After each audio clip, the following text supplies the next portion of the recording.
Glamorous Climate Resilience. And Huck is going to introduce all the speakers. So thank you, everybody, for being here. Thank you very much.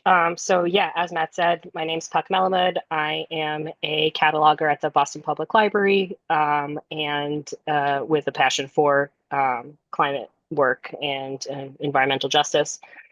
My pronouns are V, ver, viz, or they, them, theirs. And I will primarily be facilitating this panel, although I may chime in if I feel that I have something relevant to add to the conversation.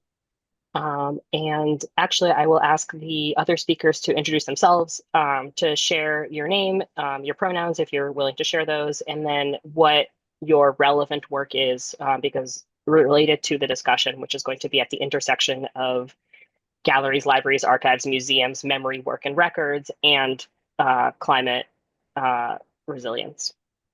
Great. Well, thank you for having us virtually. My name is Dr. Ed Benoit. I'm the interim director of the School of Information Studies at Louisiana State University. Go Tigers. It's in my contract. I have to do that.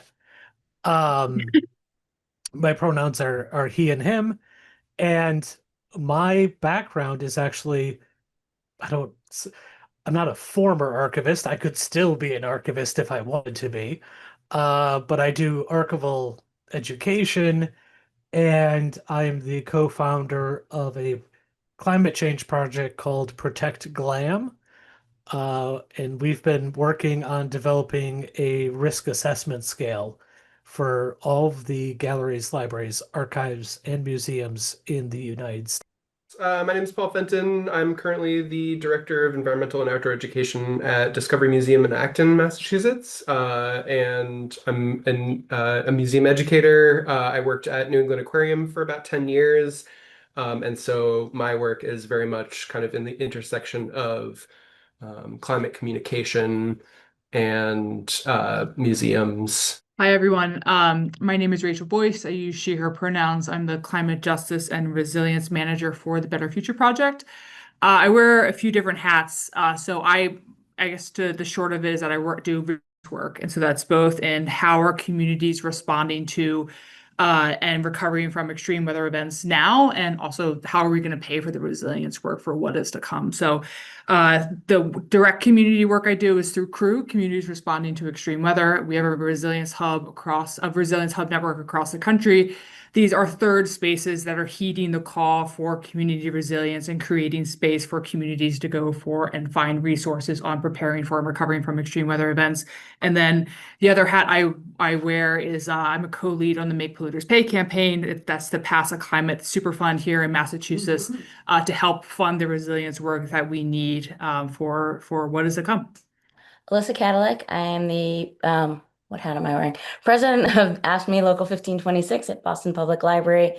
I'm also co-chair. I'm also not co-chair, president for MassCOSH, the Coalition of Occupational Safety and Health. And my role really is as a representative, an organizer for the workers who work certainly in the library, and other workers and how it relates. I have some questions prepared, but my hope is that they will be more of a jumping off point for a conversation rather than particularly formulaic. And there will be hopefully time for a Q&A at the end. So to start, where do you see the intersection of your work with, I guess, the other field? So if you're an information worker, how does your work intersect with climate change and climate resilience?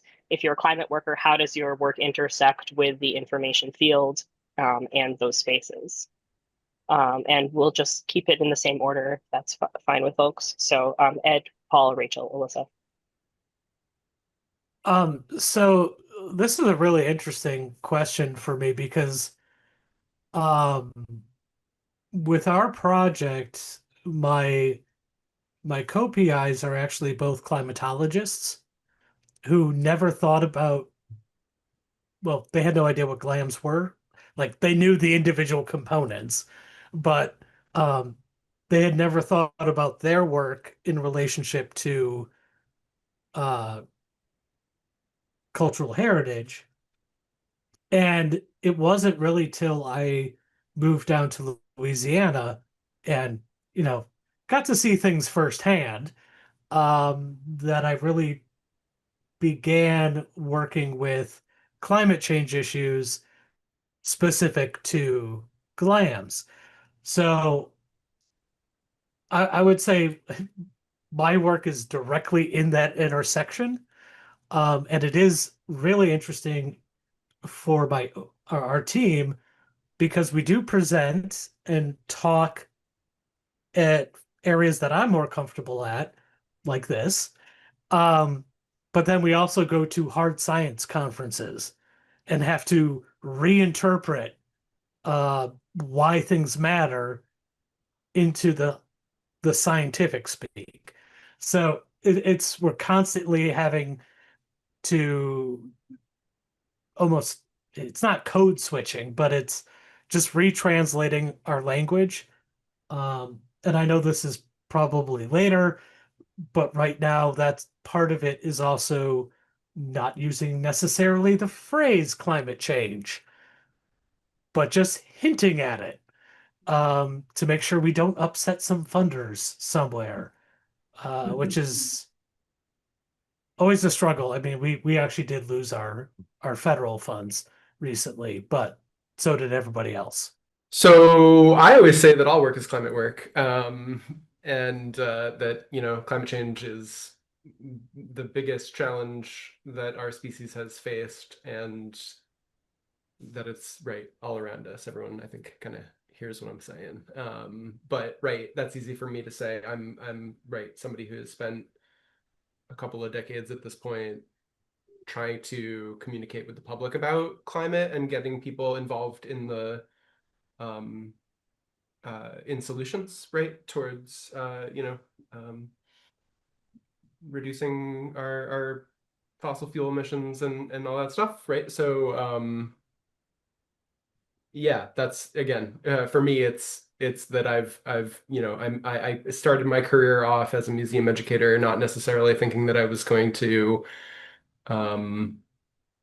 become so involved in the climate advocacy work that I'm involved in now, but that's where my career took me. And I think museums and science centers and libraries and other places of informal learning are a really critical part of the way that the public learns about climate change and solutions. And I think that we are a really important part of getting people involved in climate solutions. So I would say, I mean, first of all, I just want to start off. I did not realize that GLAM was like a common term. I thought that Puck, that you had just come up with that term specifically for this panel. So I love that this is actually an accepted, widely used term within this space.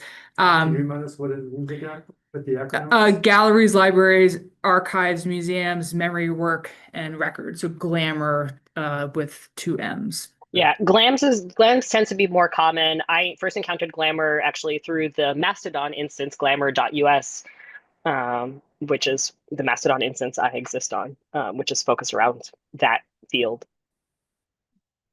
So for crew and in organizing work, you cannot fight for climate resilience without social resiliency and social resilience. Those two things are very much intertwined. And thank you, Paul, for saying that. Like, it's at this point, all work is climate work. Climate work intersects with any work that anyone is doing anywhere in the world, and especially any justice focused issue that you're working on. So first and foremost, the GLAM community represents a space. It's a place to gather. It's a space to connect. It's a space to gather to collect resources.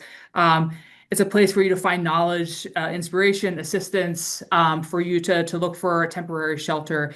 That's really what GLAM spaces mean for crew, and oftentimes it's the people that approach us and ask to be a part of the crew network or are interested in getting involved in the crew network. They have the space, but they don't have the resources. And so it's bringing those two things together, because it's acknowledging that communities are really, they're our first line of defense and oftentimes our last line of defense, but they don't often know what to do next. So they need the space, they need the resources. And so that's what we do with crew.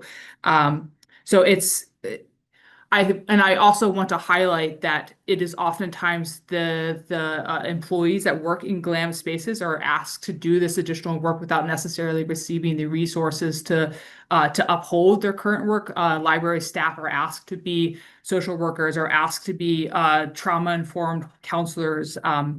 We're relying too heavily on these spaces without then, weaving in the resources to help support that. So then that's where my organizing work comes in, is how are we going to find the resources to help support these third spaces in being community accessible spaces.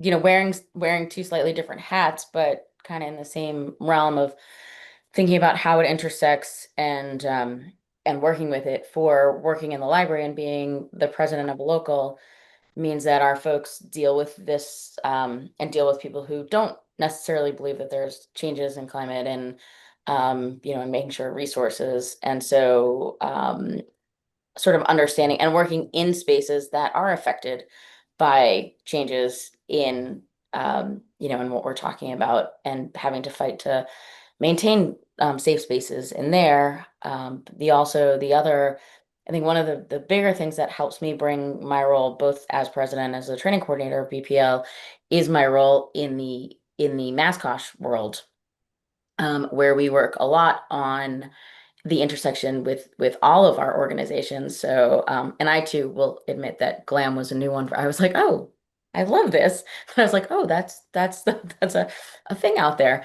And maybe that's having been in a library world for, 40 years, that, you kind of sometimes miss acronyms that come out. Maybe it's not new. But working on things like heat stroke and heat stress and cold stress, and bills that come along with that and legislation. So I feel in some ways I'm lucky that I get to participate on the legislative aspect of that and the research, and have a great health tech committee that I can call on to then help inform my other side, my other hats that work with those things. And thinking about and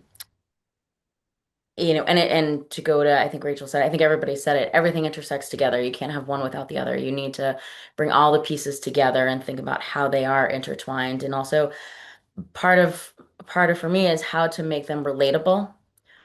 People, we have a lot of scientific data out there. We use a lot of acronyms and science words, and trying to convince people. And sometimes it's just bringing it down to the very basic levels. It's 91 degrees in the middle of June.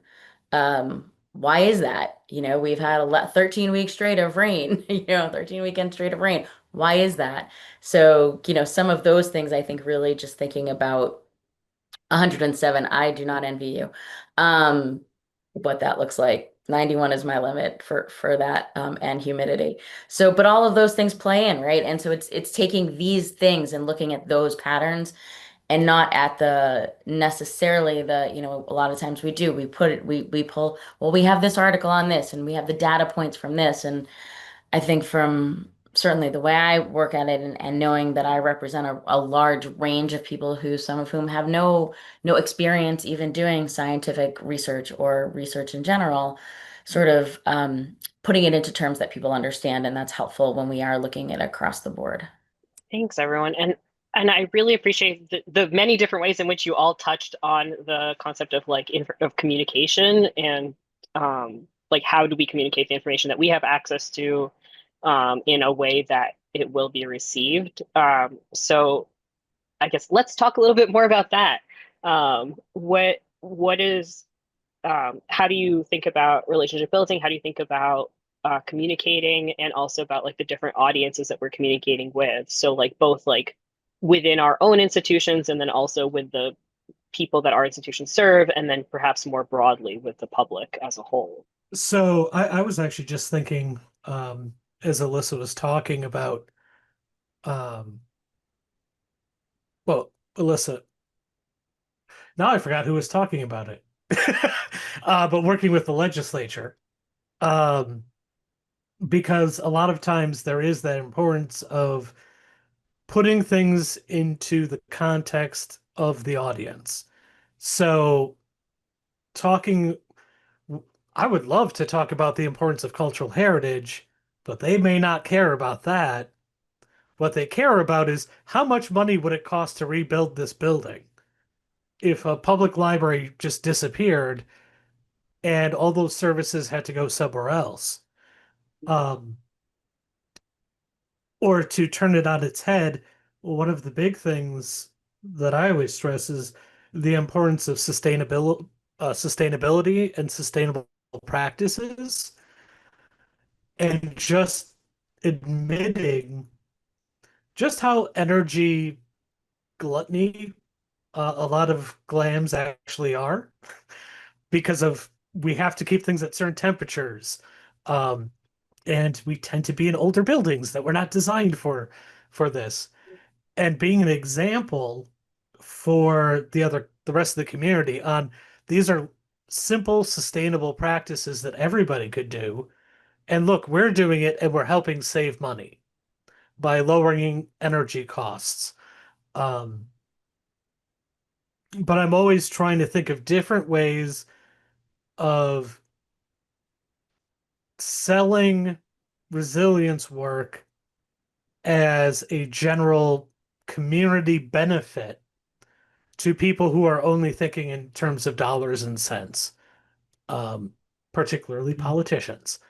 So that's one of the tricky bits, I really think, is reinterpreting things that way. There's so much here. Wow. Right. When I was first trained many years ago at this point to talk to the public about climate change, the social science that I was first exposed to, we exist in a somewhat divisive political environment, right? And we always, that's been true for a long time, but there are these shared values that most Americans hold. So the two that we try to talk about are responsible resource management and protection. Most people, think most Americans think that managing our resources in a responsible manner so that we can share them with future generations. Most people agree with that. Most people agree that it is humanity's role to protect each other and ecosystems. And you can have a conversation, and again, I worked at the New England Aquarium for a long time, and we would challenge each other to go and try to have these conversations with the public without using the phrase climate change, as Ed kind of talked about, without talking about fossil fuels, without talking about carbon dioxide. And it's like learning a new language, right? Like it's tricky, it's difficult, but you can do it, right? And I think if you again, as I said before, everything is related. Everything is climate change, right? Like everything is connected. And so you can find ways to talk to people about climate change without getting into the science, which, the data shows that if you show people data, if you show people graphs, that's mostly going to just tune them out. That's not entirely true of everyone, but the general public doesn't love to look at charts and graphs. And again, my goal always is to inspire someone, whoever I'm talking to want to be involved in making the world a better place. And you can do that. And it doesn't always have to be like, okay, now you have to go and advocate to your legislator, or you have to go and develop a new community garden, or you have to go and do this hard thing. Like you can get people involved and you can inspire people in sort of subtle and simple ways. Once you, again, that's the trick of it, is kind of getting used to a different way of communicating. And I was going to say something else, but I've lost it, and I'll pass it along. So there's just it's a good prompt. Thanks, Paul. In the way that all work is climate work, every issue is a climate issue. And so at Crew, we really lead with listening first, listening to communities on what they are most concerned about, because they might, if you ask a community, they might not necessarily say that they're concerned about climate change, but they might, they're not concerned about climate change, but they are concerned about their utility costs, or they are concerned about their health, or they are concerned about the price of food. And so it's leading, designing our programming and leading our, so crew, we do run a lot of workshops, we provide resources to our resilience hub, starting the conversation with the community experience and the community concern. And that really goes a long way with building trust with the community. Then you're able maybe to start talking about climate change. Then you're able to maybe start about talking about activism, contacting other legislators. But I find that, it's within the climate sphere, it's an echo chamber. We talk a lot about, it's, for an example, for anyone who's attending virtually, the talk that we had listened to before this, is it Dave Abel with Boston Globe? Mhm. A lot of those facts that he ran through, I sort of felt like everyone in this room knows all these facts about like ecological collapse of like where we are for reaching going over 2 or 3 degrees Celsius for the Earth warming.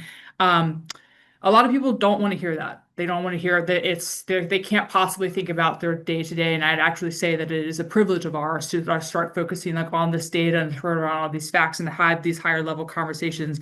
We need to meet communities where they are and what their concerns are. And so that's where the conversation needs to be grounded in, and it needs to start with listening. So that has been our approach to having to communication, and also specifically it's the GLAMMR spaces provide tremendous amount of resources to have these conversations, but not everyone is utilizing those spaces. And so bringing that information, bringing those spaces out into the community, and showing the community like how those spaces can really serve them in this crisis.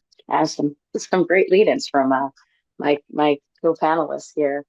I think sometimes we make not necessarily a mistake, but for some of our audiences, we put out that it's social justice, which for some folks also is sort of one of those phrases that they turn away from. So thinking about phrasing, as we've heard, is extremely important, and also connecting it to real life. We can talk about the impact of factories producing and all the toxic fumes and all of that, but if we connect it to the people who live in those neighborhoods and live in those areas, that they're the ones that see those impacts immediately, and often those are our underserved communities, but they're the ones that see that impact.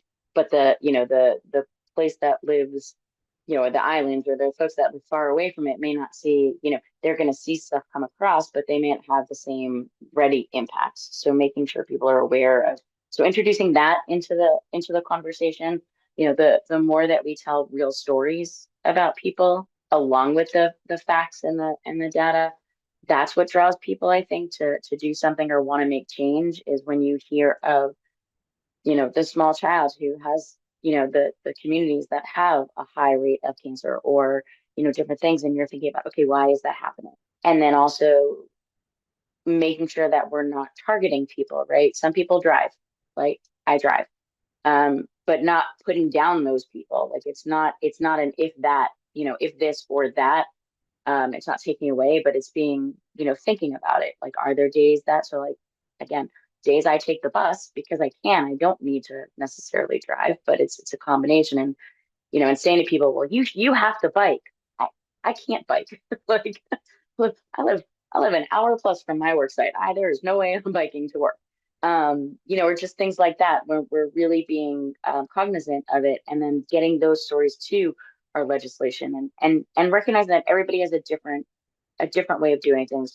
When I teach coalition building, I we do a mind melt, we do a structure that says you're going to have the people who are willing to pick up the phone and call the legislation and write letters and stand up and testify and do all of those things. You're going to have the people who are happy to email but not talk to anybody in person. You're going to have the people who love to do standouts and hold signs and walk, and then you're going to have the people who are happy to send a letter or write the story but not present it. And I think getting all of those people together is really, and that's what our spaces do, right? That's what our spaces allow us to do, is to get all of those different people into the same room together, whether virtually or in person, to be able to build that resilience and to build that bounce back, right? If this, then that. And unfortunately, I think for a lot of time, we've been in the reactive stage, right? And that's where we are right now. We're in the reactive stage. And a lot of us now are starting to think about how do we be proactive for our next generations while also dealing with, what's come before us and sort of what we've inherited and what they're inherited. So, thinking about where everybody is and again, thinking about the different levels of communication and how we share that out, whether it's on social media and, or editorials or programming or, and when I say or, it's not an or meaning that's it. It's one of these things. It's really an and or, and we do this and we do that and we do the other thing. And, whether it's, is it something on TikTok? Is it something on Snapchat? Right. Is it, is it all those different things that are not my field, and certainly not where I'm going, but I know people who can and do and love it. And so that's part of that building and communicating and bringing it all together. Thank you. And then, Elissa, you kind of touched a little bit on one of the other questions that I had, which was about how does the library or museum or the archive as a physical space affect or invite climate resilience work? And part of that is about, bringing people physically into the space and to like receive programming or gather. But what are some ways that, and given that we work in a lot of really different organizations, how does that look different in the different spaces that y'all work in?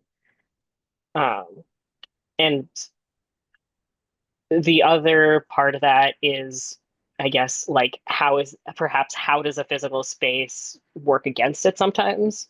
One of the things I think about also is that, like, especially with our like fancier older buildings, that can be a bit intimidating for people to come into, or like, as you mentioned, some of those places are not designed for sustainability. And so how can we speak about sustainability if our places are so, drafty and, not particularly well insulated, for example? So I actually think a lot about, particularly in Louisiana, a lot of, and here I'm going to focus more on the public library space. It post disasters, public libraries serve as significant community centers.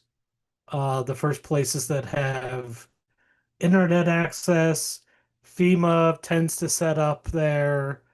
And it's always interesting to me that sometimes it's only in the aftermath of a particular disaster that hopefully nobody was killed, but all of a sudden people start seeing the value in the physical buildings, as community centers, as shelters.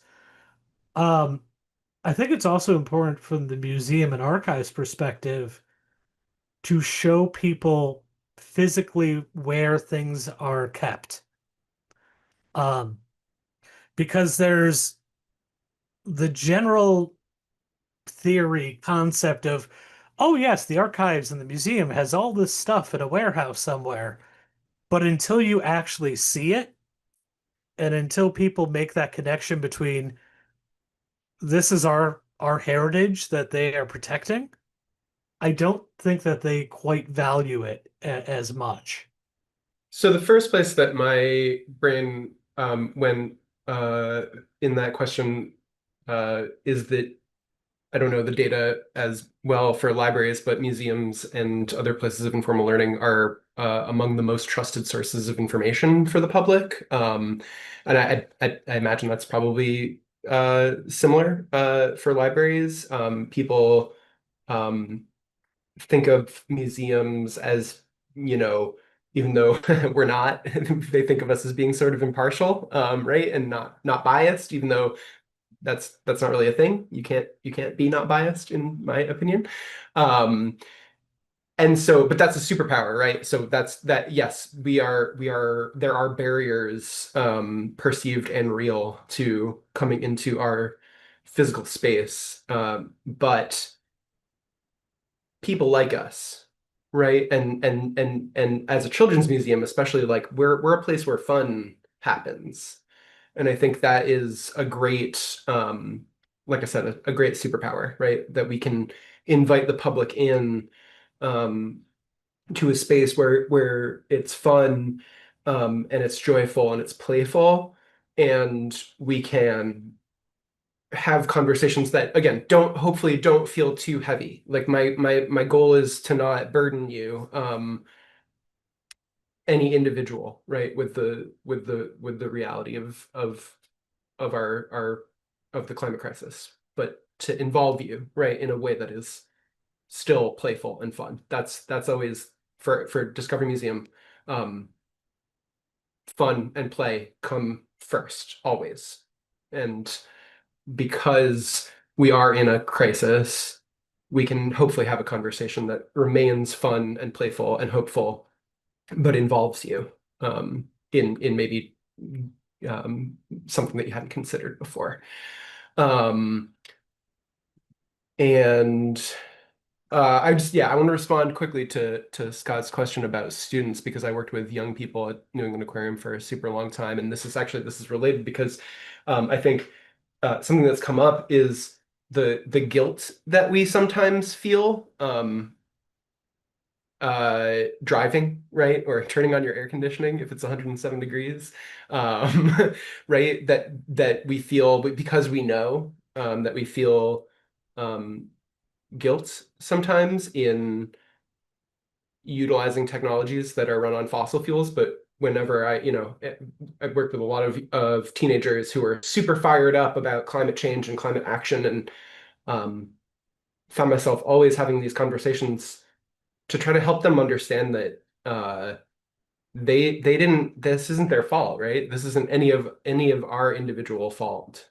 This is something that we're born into this world, right, without choosing this path, without choosing to burn too much fossil fuel. And it's right. It can be a tricky balance, but to help people understand that, yes, you do want to make individual choices to burn less fossil fuel, but the important thing is community action and systems change, and not always to focus on that individual change. And the question in the chat was, do you involve students in helping with your work?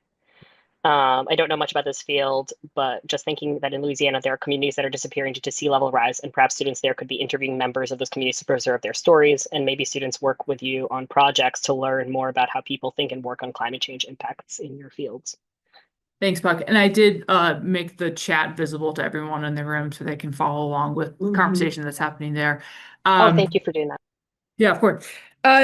So for, I guess, quick show of hands, when people think of a free space, they can go into their community to get cool. Who thinks first of a library, a free space? It's one for some communities. It's for a lot of communities. It's one of them. For a lot of communities, it's the only one.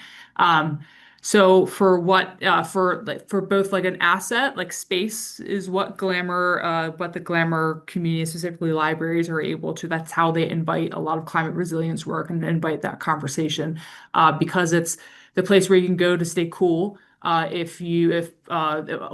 libraries are connected to generators, so they're able to go off the grid. Some libraries are starting to build out microgrid systems, so they are able to have their own power generation. But then also the limitation is space. It's not a space that everyone always feels comfortable in, and it's also not a space that's always open. I'm thinking about the heat wave we had in Boston 2 years ago. One of the more severe heat waves we had fell over the Juneteenth holiday, which libraries are closed. Where will people go if that is the only space that we have in our communities to stay cool during heat waves? And I feel like that really invites a lot of the conversation, is like, if this is our only accessible free space in our communities for people to seek refuge during extreme weather events, what are we saying about the strength of our community spaces? And so it like really invites that conversation about, how are we setting our communities up for success? And then also really want to highlight the power of GLAMMR in collecting stories, especially as we're starting to see more environmental refugees, collecting the stories for displacement, the foundation, and also from like an activist standpoint. So one of the sciences that's really at the core of the Make Polluters Pay campaign, the Climate Superfund, is attribution science. And that is a record of weather history in the world and seeing how that has been directly impacted by burning fossil fuels. And that is at the core of the data so driving this legislation. And we would not have that without scientists, without data, without museums, without a lot of this GLAMMR work. So that's why I see the asset and both the limitation. And for us, it's along those same lines of a lot of our buildings are old. We're coming in, and last year when we had a heat spell in June and July, our buildings are not the cooling centers. We actually had our HVAC turned off for construction, but yet we were open mostly, and people coming in. So while we are one of the few spaces that lets everyone in, regardless of who you are, we weren't a safe place to be. Or when we go to, and again, with a lot of our buildings, the HVAC systems are really old. And so they haven't kept up, and we don't have, we learned a lot during, 2020 and 2020 through 2022 and continuing of how much air quality, and sort of paying more attention to things like that. And the fact that a lot of, again, our buildings do not have the right air exchange rates per hour, and making sure that our legislation and our buildings are older and maybe and so thinking about, we have all of this information, and yet when it's pushed out to have our space being the space that is the safe space, and then having to say, wait a minute, we're not actually that. We can't even do it for ourselves, never mind for the community. That's something that I think as advocates and here that we really need to sort of play that interaction up a little bit more. But that's really my, when we talk about how can we, right? I think that was the like, how do we interact and how can we get that out, and what are we doing, is a lot of times I think certainly our government buildings are failing the communities across the country. Certainly not just in Boston, but I think across the country, unfortunately. And while we want to be those spaces, and we can't even do what we're teaching, I guess is a lot of that for me. So not nearly as I think a positive take from I want to work with Paul where it's fun and games all the time, and play. That's what I want to do. But bringing that in, and I think that is where the intersection does come in too, is thinking about, well, if museums can do it, and they do look at libraries as we are, the caretakers of information and reliable information. And if we're not doing anything, then why should anybody else? Oh, I have a comment, and it builds on something, is it Elissa said? That we shouldn't judge somebody who maybe drives to work or something like that. And I agree with you absolutely. And what that triggered in me is that those of us who would probably describe ourselves as liberal or progressive or what have you, we have got to get over our tendency towards purity testing. Because everybody, including us, is going to fail a purity test, and all it does is shut down the conversation. And I have a good friend who's a librarian in a red state. He doesn't call himself a liberal or a conservative, but he prides himself on being able to talk to everybody. And it's one of the many things I really admire about people in your kind of public facing work. I've never felt unwelcome in a library ever, or a museum. Thank you for saying that. And I appreciate that. And it also comes back to what Rachel said pretty early on in our conversation about the fact that, like, you have to start with listening, right? Like, the goal in our whole field is to meet the public where they're at. And like any member of the public who comes into our space, that's one of the like key tenets of the profession. And so that has to be included in, justice work as well, is to meet people where they're at and, turn them into allies in that way. I want to comment on this presentation. I have worked in museums too, and I was thinking about that aspect of how museums do preserve heritage, as you said. And at the beginning, you briefly mentioned libraries as refuge, and we've gone into that a little bit. That's, maybe a couple days a year that it's used that way, or maybe in catastrophe. You guys are talking about museums and libraries and so on being involved in climate resilience and climate information. Aside from a program or two that the groups I was involved with felt it was something of a victory that we actually got to have our program at a library. Or I've been to a few programs of climate at libraries, but not much. We've had an exhibit or two in the Brookline Library. It's like, wow, we got an exhibit. I don't, you guys feel like you're talking about climate work, but I don't really see it. I don't, tell me more about what you think or what you're actually doing in climate work, because I'm not seeing it. Yeah, I just and briefly that I think sometimes when we work in libraries and we do programming, we freeze things or we title things one way, or naming conventions that might not always resonate. So I think that's one thing that we need to be better about, is how we name our programming, because it doesn't always clearly define, and being more publicizing it.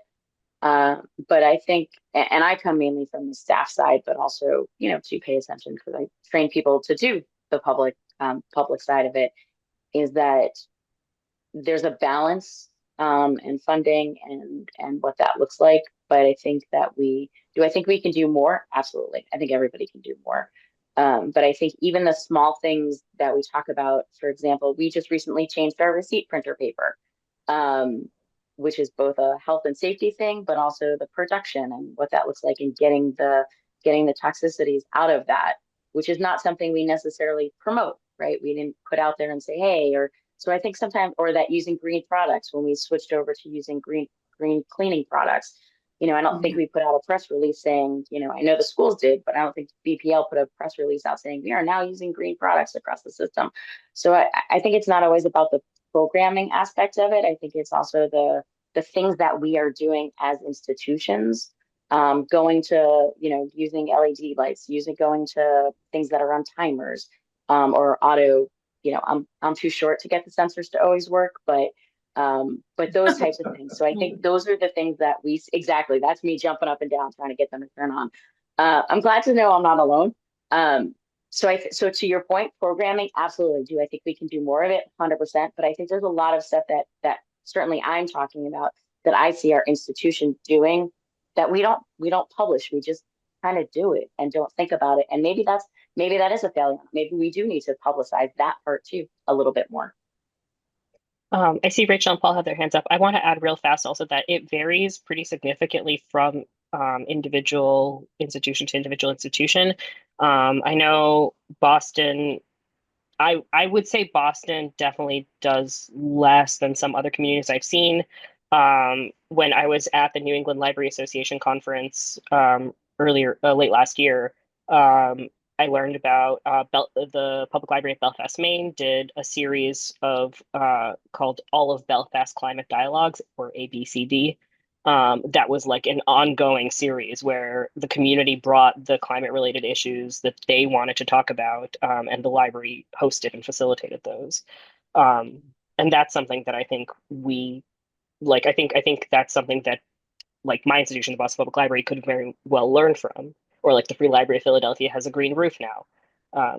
That's something that we could learn from. So I will agree that there's a pretty wide range in how much people are doing.